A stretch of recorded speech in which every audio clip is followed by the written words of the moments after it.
Hello and welcome back to the virtual classroom. I'm your host, Dr. Olmsted, and welcome back to part 2 regarding World War II racism and resistance. Now, we talked about last time about the whole resistance thing as we spoke in depth about the role of the Zoot suit and the Pachucos and Pachucas, how that represented a body of politics, if you will, for pushing back against the status quo, to push back against their relegated second-class status.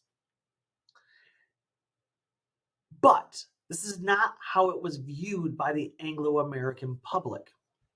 And they were often viewed as criminal. Now, the reality is, of course, that most Zoot suiters were non-criminals. Now, some did engage in criminal activity that would include things like gangs or theft or drug abuse, or occasionally murder. Again, there's always a radical element or a couple bad apples, right?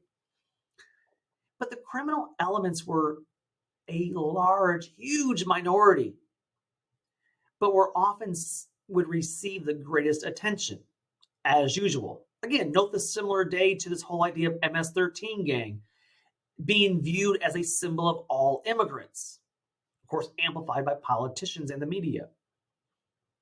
Such was the case back in the 1940s. This is the era of war, of global war. And these Zoot suiters, what gets highlighted here is suspicious otherness activity associated with gangs and violence. And all Zoot suiters, all Pachucos and Pachucas are seen as suspect as a result. Now, the best known example of the so-called Pachuco Criminality was a 1943 incident involving youth from the 38th Street Gang who had allegedly killed another Zoot suiter by the name of Jose Diaz. Now, the gang, along with other community members, had frequently visited a water reservoir that was a gravel pit located in the Williams Ranch in East Los Angeles. The reservoir, known to the community as Sleepy Lagoon, got a map for you here. There we go. There's a reservoir. It was known as Sleepy Lagoon, was used as a swimming pool by the Mexicano youth, who were not allowed to use the segregated public pools. So here's the first problem. They're being forced and confined to this area, relegated due to racism and segregation. Now, on the evening of August 1st, 1942, Henry and Dora had a violent confrontation at Sleepy Lagoon with a neighboring gang from Downey. Henry and Dora left, but returned later to the location with his gang in search of the attackers who had already fled the scene. Futile in their search for their rival gang, the members of the 38th Street Gang, Henry and Dora's gang, decided to head to a party at the home of the Delgadillo family. The Delgadillo family. When a fight broke out at the Delgadillo home, Henry and the gang fled the scene. The following morning, the dead body of Jose Diaz was found on the dirt near the Delgadillo home. The Sleepy Lagoon murder trial began when Henry Levas and the 38th Street Gang were identified as being at the scene of the murder. And so on October 13th, 1942, the People versus Zamora went to trial in one of the largest mass trials in California history. The prosecution presented the 38th Street Gang, they presented the 38th Street youth as a gang based on stereotypes. Now, if you were to ask them, were they a gang? Yeah, probably. But then again, this was a group of young people hanging out together. By definition, that's a gang. But the prosecution presented them as a gang based off stereotypes. It was presented as just a given. These were Pachucos, therefore they must be evil and violent and gang members who commit violence and murder things. In fact, during the trial, there was almost no time spent even proving that they were inherently a violent gang. From the trial, the prosecution depicted the accused as expert killers, linking their turf warfare and inclinations for bloody murder to their Mexican Indian ancestry. The prosecutor specifically linked them to the Aztecs who engaged in human sacrifice. Did you get that? The prosecutor was presented as evidence that their supposed Indian blood gave them a predisposition for delinquency, criminality, wretchedness, and of course, murder. Human sacrifice. Note the connections to eugenics here. The courts would find most all of the accused guilty, sentence them to prison at San Quentin Federal Penitentiary. 5 of them got 6 months to a year in prison. 9 of them got charged with second-degree murder and got 5 years. 3 of them, including Henry, Jose Reyes, and Robert Tejas, got first-degree murder and got life in prison. The young women of the 38th Street Gang refused to testify against other gang members during the trial. Due to their refusal to testify, 5 of them were sent to the Ventura School for Girls, a women's reformatory school, without even the benefit of a trial by jury. This included Henry's girlfriend, Dora Baca. But here's the thing. This was more than just a murder trial or a murder case. This was racism on trial. This was all Zoot suiters and all Mexican-American youths on trial.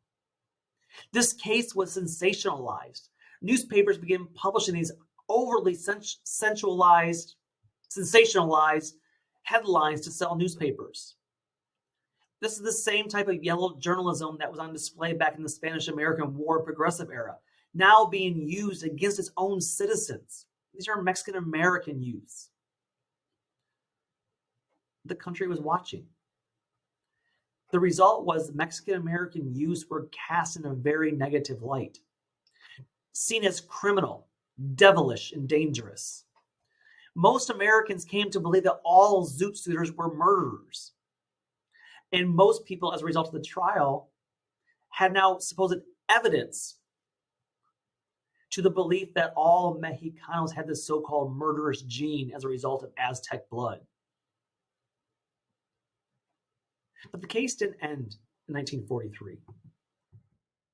See, it was through the efforts of citizens committees, legal groups, labor organizations that banded together to form what was called the Sleepy Lagoon Defense Committee that would be instrumental in getting the defendants exonerated for the crimes in 1944. So eventually the youth would get out.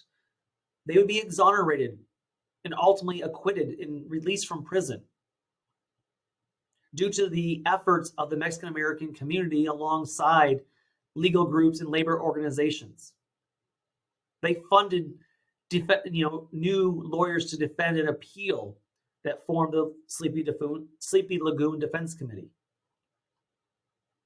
So yes, they're released, but the release does not get the headlines in the paper. The trial did. Therefore, the damage had been done. Anyone wearing a Zoot suit was suspect and possibly, most likely, dangerous. And so just 5 months after the verdict of the Sleepy Lagoon, the first part of the trial before the appeals, more violence broke out in Los Angeles. For 10 days, riots swept the streets. The LAPD had been keeping a close watch on Mexican-American community, looking for an opportunity to arrest the wrongdoers. Notice the over-policing. The U.S. servicemen stationed in Los Angeles were also looking to get Zoot suiters. They saw them as a threat to their freedom, to American freedom. They saw the Zoot suiter Mexican-American youth as un-American, as draft dodgers who were wearing too much cloth, saw them as foreigners, as ungrateful for the freedoms that they received by the servicemen. There was perceived sexual malfeasance on both sides. Mexican-American men supposedly wanted sexualized white women versus the servicemen who wanted to had racialized notions of the sexuality of people of color. In both, Mexican American and servicemen tried to pick up girls of the other ethnicity. But of course, in the minds of the public, the Mexican Americans were worse because they were assaulting so-called proper Anglo women, white womanhood. In fact, however, the reports filed by the sailors accused Zoot suitors of accosting, propositioning, and harassing white women. For white servicemen, their whiteness and masculinity were inseparable. Their manhood depended on its whiteness just as much as their whiteness depended on being manly. And they were accusing the Zoot suitors of performing non-white, unmanly, unpatriotic behavior, clothing that represented either feminine or homosexual undertones. Now, there have been numerous clashes between the Mexican-American youth Zoot suitors and the U.S. servicemen. They've been brewing for months. But then, in 1943, a massive 10-day riot breaks out. Servicemen, armed with bats and clubs, began to hunt for anyone wearing a Zoot suit. In addition to Mexican-American youths, also targeted were blacks and Filipinos and even some whites. They commenced with beating and stripping them of their clothing. Numerous people were beaten, attacked, arrested, and even killed.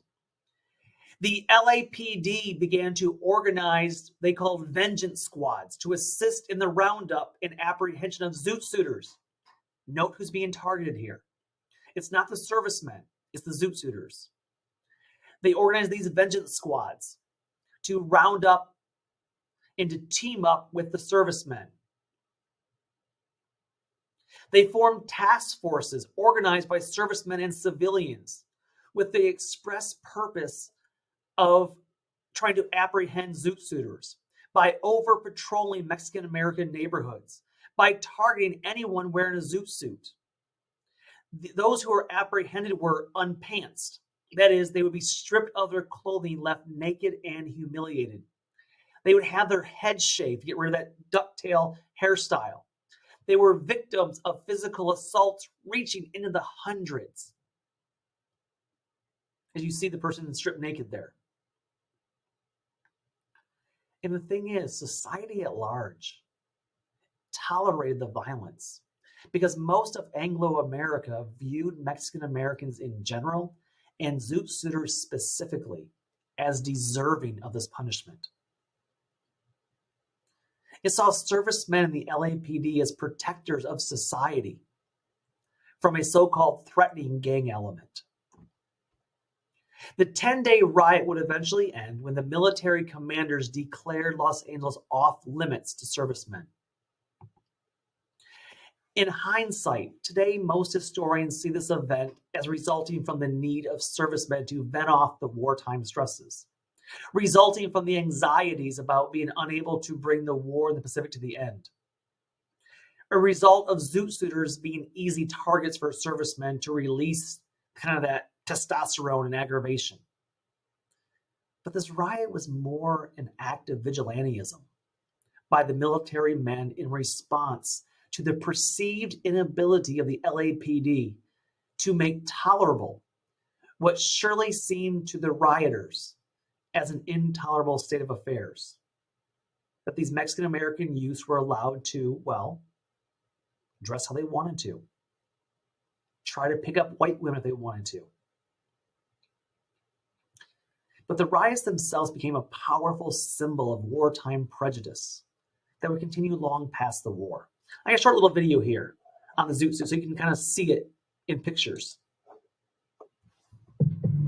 The Zoot Suit Riots. In June of 1943, the city of Los Angeles experienced one of the most significant episodes of racial violence in the 20th century, known as the Zoot Suit Riots. Racial tensions had been rising in the city and were made only worse by the biased reporting of the Los Angeles media. When a group of American sailors attacked a group of mostly Mexican Americans in East LA, the city exploded. In hindsight, this seemed inevitable.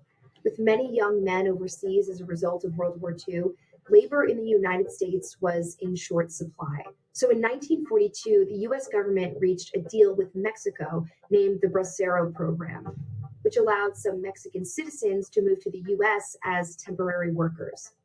Los Angeles already had a large Mexican American population, but this new influx of workers provoked greater racial animosity. Much of the white population, whose views were echoed in the mass media, blamed Mexican American teenagers and young adults for various issues in the city, especially crime. Even the way Mexican Americans dressed angered the city's more conservative population. Many young Mexican Americans started donning the Zoot suit, a style that incorporated an oversized coat, pork pie hat, long chain, thick-soled shoes, and baggy pants. This fashion evolved out of Harlem nightclubs and was popularized by cultural icons like Duke Ellington and Cab Calloway. The suits themselves weren't inherently offensive, but in the context of World War II, they were. You see, during the war, wool had been rationed in order to make uniforms for the troops. The very manufacturing of zoot suits with their excessive use of fabric was banned, but a black market developed, and so those zoot suit wearing Mexican Americans, known as Pachucos, were seen as unpatriotic. On the night of August 1st, 1942, Pachucos were involved in a brawl in a home near Los Angeles' sleepy Lagoon. The next morning, the body of Jose Diaz was discovered nearby. The media and police quickly blamed the zoot suit wearing 38th Street gang. Hundreds of Pachucos were rounded up, regardless of affiliation. 22 were eventually found guilty for the Sleepy Lagoon murder in what was later considered a great miscarriage of justice. To some, the verdict was grossly unfair. To others, it confirmed what they already believed, that the zoot suit wearers were inherently violent. This all helped to create a powder keg bound to explode. A few months later, a group of 16 American sailors stationed in Los Angeles claimed they were verbally taunted by a group of Pachuco Zoot suiters. Seeking retaliation, the servicemen took cabs over to the Mexican neighborhoods in East LA and started attacking those wearing zoot suits with makeshift weapons. The Pachucos were thrown into the street, their zoot suits torn off and burned on the spot. The ensuing riot continued to snowball over the following days. Violence spread to include both Pachucos and young African American men. But instead of arresting the attackers, police arrested the victims, supposedly for their own protection.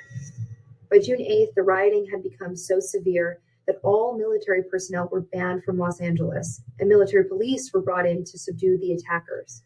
Miraculously, no one was killed, but the impact of the Zoot Suit riots would reach far beyond the number of casualties. Once the dust had settled, Governor Earl Warren commissioned a report that was meant to paint Californians in a more positive light. Instead, the Independent Citizens Commission found the chief cause of the riots was racism, naming the city's newspapers for encouraging the riots and the city government and U.S. military for allowing those riots to continue. Historians view the Zoot Suit riots as a culmination of anti-Mexican racism that had been building for years in Los Angeles, exacerbated by the stresses of World War II.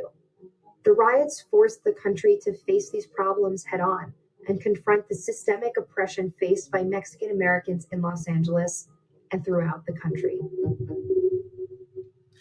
Now, if there's one thing I might disagree with that video is the very last statement she made. It forced the United States to confront the racism. Did it, though? Again, we'll discuss it in the future lectures about really how this did take place and how it transpired over time. But you realize that 1943, the Zoot Suit riot, was not even the only race riot that year. For example, in Detroit, there was a race riot also. There's a whole movie about this called Detroit. And this is, again, based on the fact that African Americans were moving closer into this, the white communities. And so, once again, This is all going on as more and more ethnic minority groups begin to move into these wartime jobs in these wartime areas, confronted with an Anglo-American populace that wants no part of it. But let's quickly kind of flip the switch really quick and finish World War II for a minute. And then we'll pick up with the aftermath in the next lecture. So let's finish up with the war. So as the fallout from the Zoot Suits faded and the race rioting in Detroit has ended, let's revisit what's going on in Europe at this time. You see, Hitler makes some big blunders. First of all, he breaks his non-aggression pact with the USSR. And with the USSR now joining the war with the Allied powers of France, Great Britain, and the United States, it became a race to Berlin as the US British troops began pushing from the west, with the Soviet Union pushing from the east. And once they arrived, they saw the true horrors of German warfare. And that, of course, is the Holocaust. These Nazi concentration death camps. Conservative estimates say between 6 and 7 million people died in these camps. Higher estimates estimate 10 or 11 million. Prisoners included, obviously, Jews, but also gypsies and communists and homosexuals. The worst, of course, was Auschwitz, wherein the horrors behind the death were only just beginning to be found. They would have to endure medical experimentation, severe torture, the gas chambers. What Nazis were trying to do was to perfect the eugenics that was pioneered in the United States. And then Hitler, on the verge of defeat, will commit suicide in April 1945, VE Day. And in May 1945, we will have VE Day, Victory Europe Day, as Germany finally surrenders after Hitler commits suicide. Now, after VE Day, the war is still going on with Japan, though. And Japanese was putting up a strong resistance. Remember, their military was built on this idea of a very militaristic culture that was fused with ancient samurai culture of never surrender. It was more honorable to commit what was called seppuku, or disembowelment, suicide, rather than to be captured. And this leaves the United States in a quandary. Because traditional warfare said that from Okinawa, you would launch essentially a D-Day 2.0, aka send tens of thousands of US troops, storm the beaches of Japan, fight their way across the sand and up the mountainous regions to try to overtake the Japanese, like they did with the Germans in France.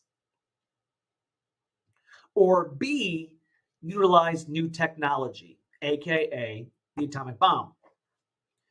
Now, this was engineered by Albert Einstein, a Jewish man who had fled Germany instead of deal with the impact of the persecution against Jews by Hitler. And he informed the US government, FDR, of Germany's plan to build a super bomb. And so the United States decides to build its own super bomb. And with Einstein in charge, they produced the Manhattan Project. In other words, the engineering of the atomic bomb. Now, once FDR dies and Harry Truman takes over as president, Truman is faced with an almost immediate decision because he inherited a victory in Europe. But by August of 1945, do you risk a D-Day 2.0? And that even if it succeeds in you taking the beaches and taking the mountains, will Japan actually surrender, given their ancient samurai-infused traditions of seppuku? Never surrender, never give up. Or do you drop the bomb?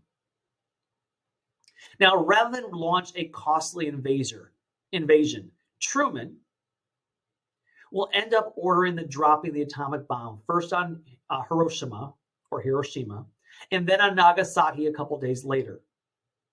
Some scientists had predicted that as many as 20,000 people would be killed. They were a little off. On August 6, 1945, we would drop an atomic bomb at Hiroshima, Japan, on the industrious cities with the goal to eliminate its war machine. And then 3 days later, we would drop the bomb on Nagasaki.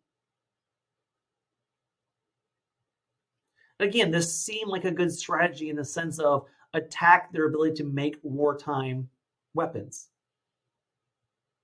But it was complete and utter devastation. Look at this satellite imagery here from before and after the bomb. On the left is what Hiroshima looked at before the bomb dropped. Afterward, it's gone.